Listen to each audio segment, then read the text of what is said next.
I shall get into the meat of this video presently. It's glorious out here. It's beautiful. It was wonderful being on the trail doing what I'm doing, or was doing, when the sun came up. I started kind of in the dark. Beautiful. It makes me happy to be alive. I love February. Well, I've got a bat quiver on here. Now, for those of you hip quiverists, let me just say I can rig this up for my hip, and it was much more convenient carrying it on my back like this because of my activities this morning. Following breakfast, food is fuel.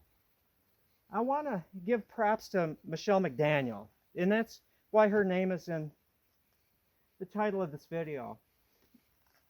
Because she's not only, okay, I'm going to say it, she's easy on the eyes, but she's also extremely intelligent. She has a wonderful sense of humor, and she's strong. You know, if the world suddenly became like this, I want her on my team because she would be able to survive and then some and be a great asset to our perennial winter, forever winter survival community. That's important. You never know what's around the bend. But anyway, what I have been, oh, hello, Michelle McDaniel, if you're watching this. Yeah, I'm that goofy guy that's been posting a few off-the-wall comments and, you know, sincere comments on your videos. John of the Bow. But what I've been doing is every day I grab my stopwatch here after breakfast. It could be a little later, but I do it every single day because it's important. And I click it on and I begin an activity for at least 1 hour.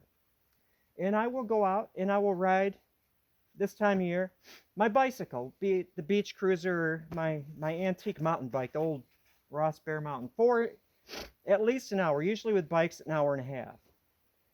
The next day I will ride, yes, my unicycle on these snow-packed and icy trails for at least an hour, or if it's really bad on the trails, my parking lot course, which is a serpentine, a skills test. And I also had this hill in the backyard that I ride down. Today represents I would have to say, the most difficult. And that's clicking the stopwatch. And today, running, not a fast run, but a run. I calculate I ran about 6 miles, which is not a tremendous distance within an hour, but an hour and 35 seconds I ran nonstop on the trails. Why am I carrying a bow?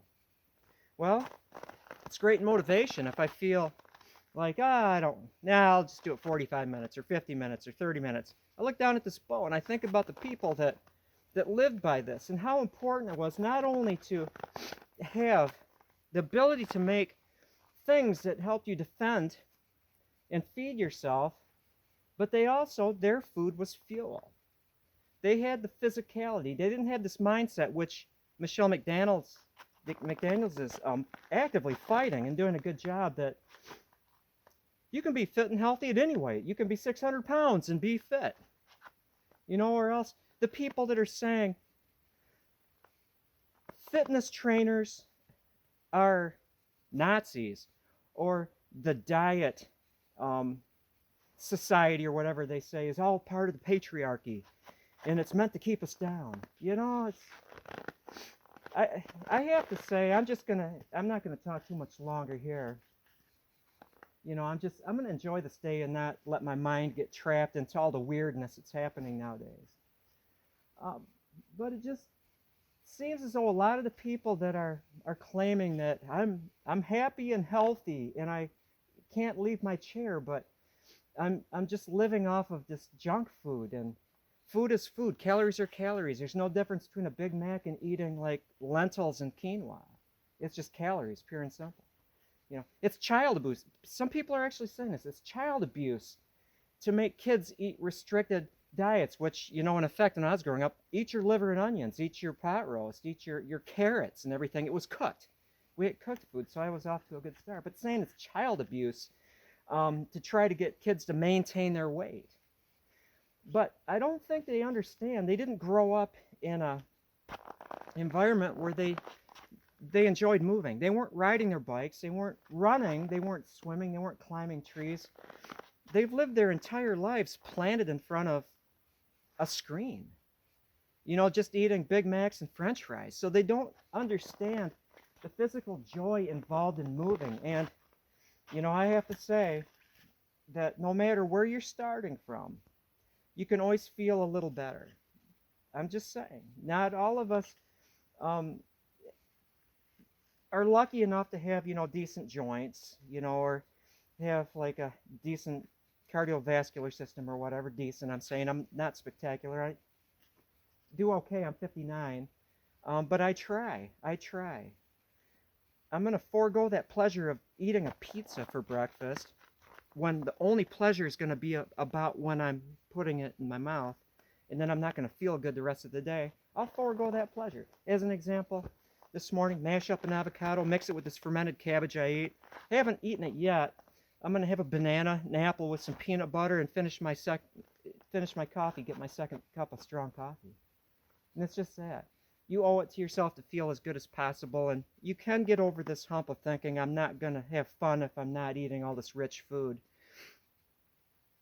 Hopefully, you'll catch some traction, and you'll be able to do a little bit more, and then you'll discover, my God, you know, this food I'm eating, yeah, it can be boring at times. My bean soup that I make, and I take like cauliflower and all this other stuff and put it in there. It isn't exciting. It's not as exciting as spaghetti and meatballs or a pizza, you know, or going to Taco Bell and getting like a 10-pack of crunchy tacos. It's not. But think about it. Where is the pleasure centered in that whole scheme of eating? Is it just eating and then not feeling that great afterwards, or it's eating something that's passable, spice it up with some serrano peppers, you know, get through it. Sometimes my meals are just getting through them, and then feeling like going out for a run for an hour, riding your bike or climbing a tree or going out, you know, having more energy to make your bows and arrows. Just saying. Well, anyway, Michelle McDaniel, you know, I'm honored if you actually watch this video. Appreciate it. I mean, soak it in. The majesty of February. On the 27th, it's going to be a full moon. The trails are groomed nice, and for unicycling, it means you have pushed them down enough so there aren't any like surprises where the wheel sinks in from frost heave or something like that, and you wind up on your face. And so, on the 27th of February this month, during a full moon, fingers crossed that it's going to be a clear sky. I'm going to ride my unicycle that day, an hour on the trails in the moonlight. It's so bright with the snow and so surreal down here.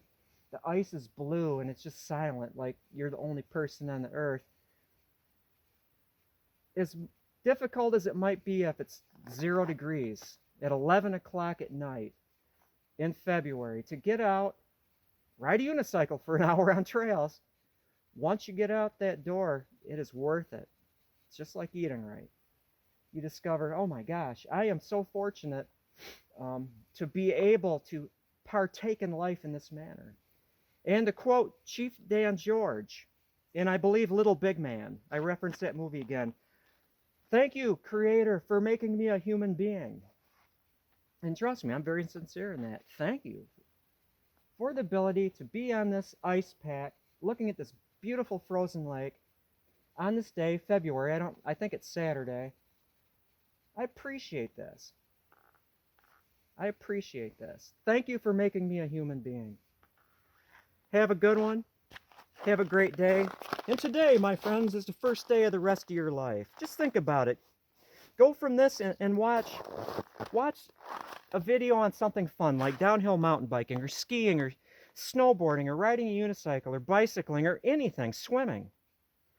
And if you have, like I admit I have, you know, in the past, let myself go a little bit and I didn't feel as active as possible, use that for motivation.